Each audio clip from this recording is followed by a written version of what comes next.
আমরা আমাদের সংগঠনের পক্ষ থেকে আমরা এখানে যে আমাদের ফোর হুইলার রেগুনা গাড়িগুলো থেকে আগে 30 টাকা ব্রিজ ভাড়া নিত, বর্তমানে 100 টাকা নিচ্ছে।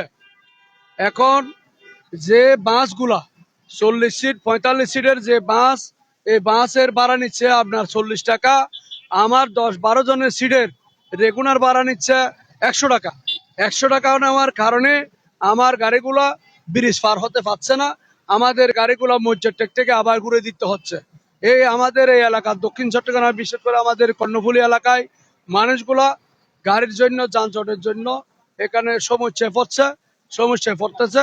আমাদের এই গাড়িগুলো যদি চলতে পারতো তাহলে আমরা এখান থেকে মসজিদ থেকে, শিকল বাহা ক্রসিং, কলেজ বাজার থেকে, ফকিরের হাট থেকে, আমাদের এলাকার লোকজন শান্তিরহাট থেকে, আমাদের এই শান্তিরহাট, ক্রসিং, কলেজ বাজার, মসজিদ থেকে লোকজন আরো অনায়াসে চলাফেরা করতে পারতো, শহরে যাতায়াত করতে পারতো।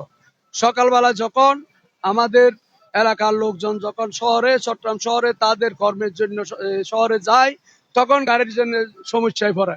আমাদের এই গাড়িগুলা যদি চলতো, রেগুনা 4 চাকার যে রেগুনাগুলি যদি চলতে পারতো, তাহলে আমাদের এলাকার লোকজন এবং আমাদের সংগঠনের শ্রমিকেরা উপকৃত হতো।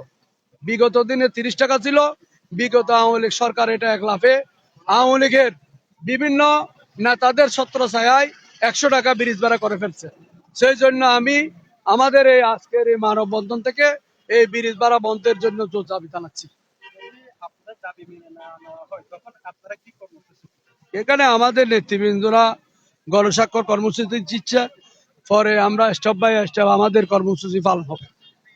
বন্ধ হলে আমি ফটি আনোয়ারা সন্তানায় auto tempo, auto rickshaw, CNG, taxi cab শ্রমিক ইউনিয়নের সহসভাপতি, Paschimbanga auto tempo, auto rickshaw, CNG চালক সমবায় সমিতির আমি সাধারণ সম্পাদক। আমার পাশে আমার সভাপতি আছে হাজি আব্দুল করিম সাহেব, আমাদের অর্থ সম্পাদক, এখানে কেশিয়ার এই ফোরখান উপস্থিত ছিল, এখানে আমাদের অন্যান্য নেতারা উপস্থিত ছিল।